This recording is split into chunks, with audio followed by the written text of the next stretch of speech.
chrétien, un Italien américain qui est entré dans une mosquée à Brooklyn, New York, et qui a dit «Je veux être un Mohammadi». Et donc les musulmans dans la mosquée, ils entendent ça, et ils lui demandent un quoi? Tu peux répéter? Et il répète «Je veux être un Mohammadi». Comment faire? Comment faire pour être un Mohammadi? Et les musulmans, ils sont un peu confus parce que personne dit ça en fait. Et donc ils jugeaient pas, mais ils voulaient vraiment comprendre qu'est-ce qu'il voulait dire par là. Et donc il y a un frère musulman qui lui dit bah vas-y suis-moi, on va faire les ablutions. Et donc il l'enseigne à se nettoyer, à faire ses ablutions. Et ensuite, une fois qu'il s'est purifié avec le wudu, avec les ablutions, eh bien, le frère l'a amené voir l'imam de la mosquée. Et il lui dit, bah vas-y, tu peux lui dire ce que tu veux ou lui poser tes questions. Et donc le chrétien, il lui dit, je veux être un Mohammadi. Et l'imam, il lui répond, Euh, tu veux être un musulman? Et le chrétien répond, oui, je crois, oui. C'est ça, être un Muhammadi, non? Et l'imam, il dit, bah dans ce cas, si tu veux te convertir, oui, on peut le faire maintenant si tu veux. Et donc, à ce moment-là, il lui pose quelques questions et le chrétien, il répond, oui, oui, je veux être musulman. Et du coup, il finit par prononcer son attestation de foi, sa shahada, et il devient musulman. Mais l'histoire, elle s'arrête pas là. Parce qu'en fait, juste après, ben, il y avait l'heure de la prière obligatoire de Dhuhr, qui est la deuxième prière obligatoire dans la journée pour les musulmans. Et donc, ils l'ont proposé, il dit, ah bah, c'est l'heure de la prière, est-ce que tu veux nous rejoindre? Est-ce que tu veux prier avec nous? Tu as juste à suivre nos mouvements et tout ça, t'en fais pas, et ils l'ont rassuré. Et le nouveau musulman, du coup, il les a rejoints et il a prié avec eux. Et pendant qu'il était en prosternation, il pleurait énormément. Et ensuite, la prière se termine et il reste dans la mosquée. Et on lui explique qu'il y a 5 prières par jour. On lui explique que la prochaine prière, elle est dans 3 4 heures environ, qui serait la prière de Asr, du coup. Et il reste à la mosquée toute la journée. Il prie Asr, et ensuite il prie Maghrib, et ensuite il prie Isha. Donc il accomplit toutes ses prières. Et à chaque fois, il est en larmes dans sa prosternation, à chaque fois. Et le lendemain, très tôt, pour la première prière du matin, avant le lever du soleil, il va à la mosquée, il prie avec tout le monde la première prière, et il reste dans la mosquée toute la journée. Il accomplit ses 5 prières, et il continue de pleurer énormément dans sa prosternation. Et le troisième jour, il revient encore. Et pareil, il accomplit toutes les prières, et il est tout le temps en pleurs dans sa prosternation. Et du coup, à la fin de la prière de Thuhur, dans ce troisième jour, il y a un frère qui va le voir et dit «Ah, je t'ai vu, j'étais là durant ta conversion, et à chaque fois qu'on priait, je te voyais être en larmes dans ta prosternation. Et en fait, je voulais te dire, je trouve ça tellement noble.» Il lui dit «C'est tellement noble. Et moi, j'ai été musulman toute ma vie, mais j'ai jamais ressenti ce que tu es en train de ressentir dans ta prière. Du coup, si ça te dérange pas, est-ce que tu peux m'expliquer ton histoire? Je suis grave curieux.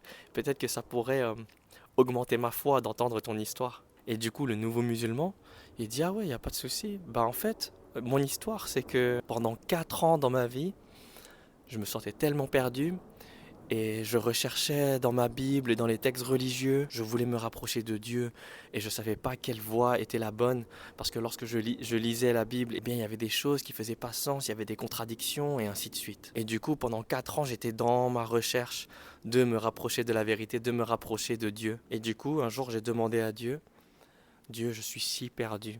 Guide-moi sur le droit chemin et montre-moi des signes clairs et permets-moi de pouvoir les voir. Permets-moi de pouvoir les accepter. Et après avoir fait cette demande à Dieu, il s'est endormi et il a expliqué qu'en fait, il a rêvé et il a vu Jésus, paix soit sur lui, dans son rêve. Et on ne sait pas vraiment à quoi Jésus ressemble vraiment, mais pour lui, il était certain que c'était Jésus, sachant qu'il a été chrétien toute sa vie. Et il pratiquait. Et en fait, dans son rêve, Jésus, paix soit sur lui, a pointé vers la mosquée de Brooklyn et lui a dit «Deviens un Mohammadi. Suis ces gens-là qui sont des Mohammadis.» Et quand il s'est réveillé de ce rêve, il est allé direct, il a foncé à la mosquée. Et c'est pour ça que quand il est entré dans la mosquée, il a dit «Je veux être un Mohammadi.» Mais l'histoire, elle se termine pas là. Parce que du coup, comme je vous ai dit, il a prié tous les jours et tout ça. Et le quatrième jour, c'était Jumu'ah, donc c'est le vendredi. Et en islam, le vendredi, c'est un jour béni. Et on a le prêche du vendredi, le sermon du vendredi et la prière du vendredi. Et donc on lui a expliqué qu'est-ce que c'est, et il est allé. Et donc c'était sa première prière du vendredi.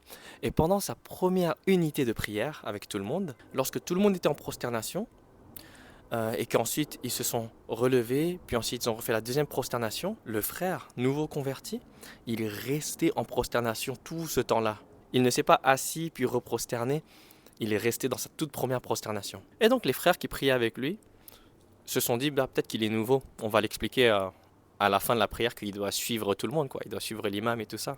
Et sauf qu'il y a la deuxième unité de prière qui commence, et encore une prosternation. Et en fait, il y a au total 4 prosternations. Sauf que lui, il était encore dans sa toute première. Il n'avait pas bougé. Donc les frères, ils se sont dit, wow, il a sûrement énormément de choses à dire à Dieu. Et donc, lorsque la prière de Jumu'ah a été terminée, bah, tout le monde s'était déjà levé et tout ça, sauf que lui, il était encore dans sa toute première prosternation. Et donc, l'imam, inquiet, il va le voir et il le secoue un peu et dit, Eh, mon frère, ça va? Et en fait, ils se sont rendus compte qu'il est mort en prosternation. Allah a repris son âme dans la meilleure des positions, dans le meilleur état.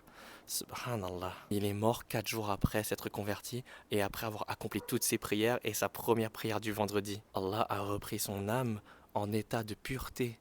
C'est trop beau. En fait, cette histoire, c'est un frère qui nettoie le corps des défunts pour les purifier avant l'enterrement. Et il a raconté cette histoire-là du coup. En nous rappelant qu'en islam, on meurt de la manière dont on a vécu. On veut souvent avoir une belle vie, mais on oublie de vouloir une belle mort. Et je trouve ça trop beau.